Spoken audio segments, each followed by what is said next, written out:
maglagay na tayo ng kunting oil para sa ating salted pork. Mainit nating mantika mga guys. Lagay na natin yung ating unang-una, yung ating garlic. Tapos yung katabi yung slice ginger. Ay ginger yung aking pinaguungang baboy mga guys. Yung aking salted pork and eggplant with shrimp paste. Meron siyang slice of fresh ginger. Mabango to guys at ang patanggal din sa langsa ng bago. Yan, medyo brown na natin ang konti. Tapos susunod natin mamaya yung yan, medyo brown na natin konti. Masarap po guys pag medyo ano na siya. Ayan. Pagkatapos sunod na natin yung white onion.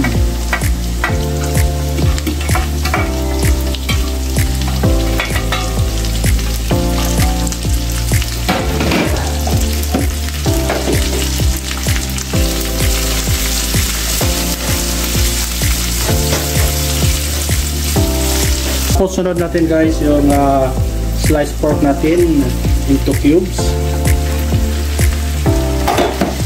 Igisa muna natin. Saka natin timplahan yan guys.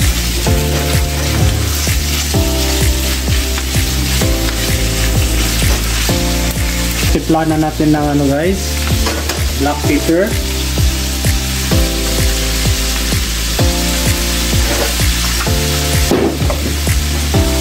Tapos yung beef dashi o beef broth. 1 2 Haluin lang natin para mag-absorb yung lasa doon sa baboy. Bago natin lagyan ng bagoong guys, yung medyo luto na yung baboy. Para lumambot ang baboy, lagyan natin ng kunting tubig yan, yung boiled water ang ilalagay natin.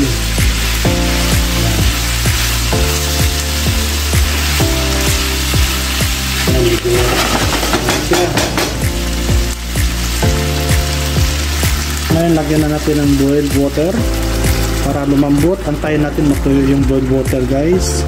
I-reduce natin yung kanyang liquid para lumambot yung baboy. Masarap siya bago timplahan mo ng shrimp paste. Yan na guys, kulong-kulong na siya. I-reduce lang natin to guys na medyo matuyo ng konti yung ano niya, at saka pagka natuyo itong liquid nito, mamaya malambot na siya, pati yung balat na nakasama dun sa karne na nakadikit, lalambot siya. Saka na tayo maglagay ng shrimp paste or bagoong. Tapos maya mayang konti, ilagay din natin yung eggplant mga guys. Ngayon guys, pwede na natin lagay yung eggplant.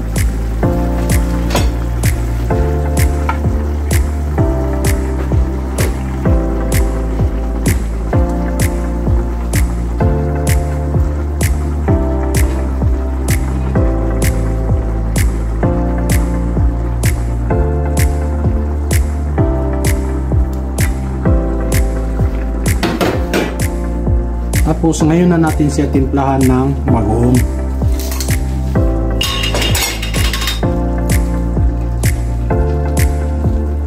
One tablespoon ng bagoong. Guys.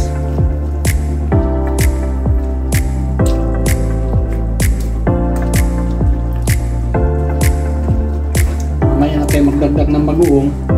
Kung medyo kulang pa yung lasa niya, kung hindi pa talaga tama ang lasa, saka na tayo magdagdag. Unti-unti muna natin.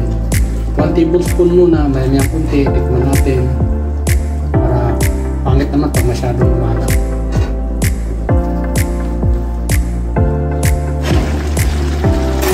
Ayan na po guys, ang ating salted pork and eggplant with shrimp paste mga kabayan. Ito yung binagoongang baboy with talong. Ayan. Ibang version po kang style ng kabayan kasi nagdagdag ako ng yung luya para matanggal yung sa ng bagoong. Ayan. Tapos maraming bawang. Tapos palaputin mo lang po siya kabayan pagka medyo maluto na. Sarap dito kabayan. Okay na yung lasa kabayan. Maang-anghang na. Ayan o.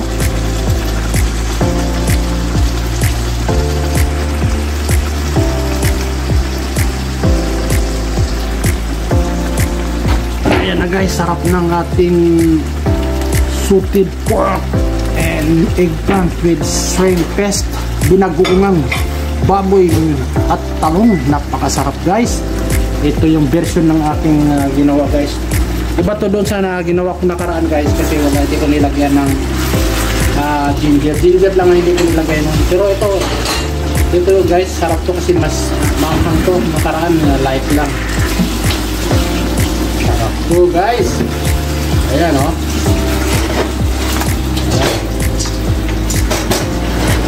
Yung medyo malapot-lapot yung kanyang sauce guys, ganyan dapat ang pagluto. Ayan na guys, tapos na po ang ating binagoongang baboy with talong, shrimp paste, yung bagoong.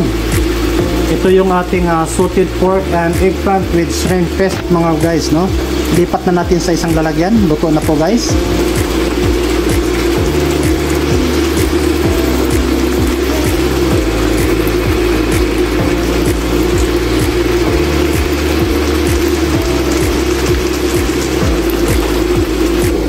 Ito na po kay ang ating salted pork. Lilipat na natin sa isang lalagyan. Ito yung salted pork natin guys. Sarap nito guys. Ayan. Ito yung salted pork natin. Eggplant with shrimp paste, no? Binagoongang baboy with talong. Ayan.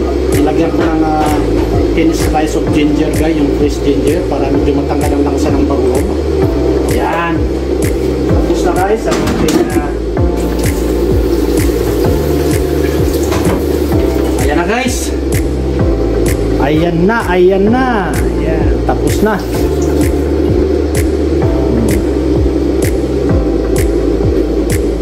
Ayan. Tapos gagawa pa tayo ng corn soup. Yung egg corn soup lang guys. Para may kasama siya. Habang kumakain ka nyan, may sabaw siya on the side. No? Yung corn soup. Yung corn soup niya, egg corn soup ang gagawin natin. Wala kang ricadong ilalagay guys. Kung hindi garlic and white onion, tapos spring onion, tapos egg, and then yung pangpalapot, yung potato starch or corn starch. That's it. O, ito na guys, lipat na natin, lagay natin sa isang lalagyan. Ito po yung gagawin natin guys. Ito yung corn soup. Itong gagawin natin na corn soup ngayon, egg corn soup lang, simple lang siya guys. Wala kang ibang ilalagay kung hindi itlog lang, mais, at saka ito i-sauté mo lang yung garlic, chopped garlic, chopped onion. Tapos sunod mo na itong corn, yung sweet corn. Tapos 3 pieces of egg. Tapos timplahan mo lang siya ng beef stock. And then timplahan mo siya ng pepper. So that's it guys. Tapos na siya. Ayan na siya. Egg corn soup ang gagawin natin. Ito lang yung mga pangunahing ingredients niya guys. Simple lang yan. Chopped white onion. And then garlic. Meron tayong sweet corn. Tapos chopped garlic mga kabayan. Ngayon umpisa na natin magluto kabayan. Mainit na po ang ating frying pan. Ito po yung ating 3 pieces of egg. Tapos ang gagamitin nating oil yung extra light olive oil para healthy po yung ating corn soup, no? Yung egg corn soup lang ang gawin natin sa gabi. Garlic. Golden brown lang natin yan mga kabayan. Napakasimple lang ito kabayan. Tapos maglagay tayo ng pangpalapot yung potato starch. Usually natin ilagay yung itlog. Medyo brown na siya, medyo brown. Sarap siya mga kabayan, medyo brown na siya. Yan. Huwag lang sunog kasi mapahit kabayan pag sinunog yung bawang. Yan. Sunod na natin yung onion. Ayan. Chopped onion. Saka natin lagyan ng boiled water para mabilis.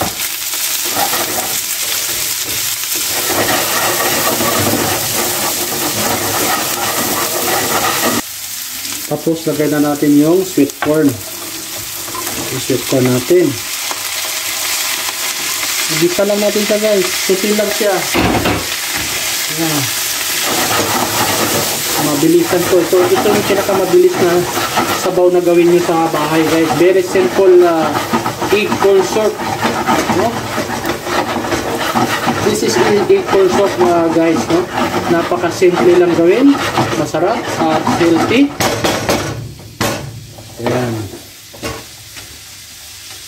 Tapos titimpla na natin siya ng black pepper, no? Medyo maanghang to. Tapos maglagay tayo ng 1 tablespoon of beef dashi, no? Beef stock. Haluin natin mamaya ng konti. Pwede na natin lagyan ng boiled water, no? Tapos guys, ang pinakasabaw niya yung kulo ng tubig, yung boiled water, yung katamtaman lang. Yan. Good for 3 or 4 persons lang to mga guys. Yan.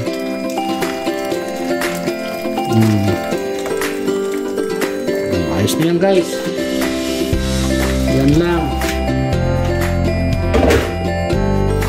Tapos itong itlog, batihin natin. Paghaluin lang natin yung puti at saka yung pula.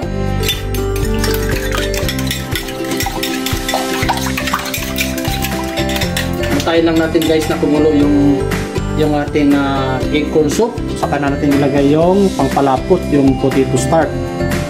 Ito yung 1 tablespoon of potato starch guys. I-dissolve muna natin ito sa tubig. Tapos ilagay natin dito ngayon sa ating corn soup, no? Ngayon lalagay na natin guys yung pangpalapot, yung potato starch. Huwag natin lagay lahat muna, baka lumapot na gusto. Haluin muna natin. Pagka medyo malapot na siya guys, saka natin ilagay yung 3 pieces of egg na pinati natin ng gusto. Medyo kulang pa, lagay na natin lahat.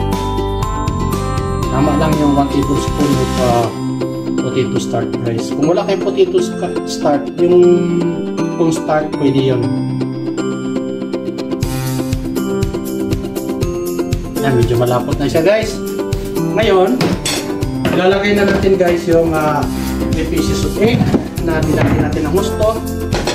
Ngayon, ito na ngayon guys, ilalagay na natin itong egg, no? Ayan, makatayin ng gusto para di magbuo-buo. Ano siya guys, oh, malapot na siya. Ito na yung ating egg corn soup. Napakasimple lang siya guys, nasabaw. Yun lang. I-sauté mo lang yung first, sauté lang yung garlic, and then chopped white onion, and then yung sweet corn. Tapos isunod mo na yung boiled water. Tapos ito na yung pampalapot. Tapos yung 3 pieces of egg. Ayos na. O, ito na ngayon guys. Lagay natin na ganito ng paglagay guys ha. Huwag mo na siyang haluin hanggat din siguro mga seconds lang guys. Mga 5 seconds o 10 seconds ganyan bago mo haluin, para pangit kasi pag masyadong durog siya, hindi maganda tingnan. Mamayang konti, yan. O, magbilang lang ako ng seconds sa 1 2 3 4 5 o 5 seconds lang pala guys. O, ito na.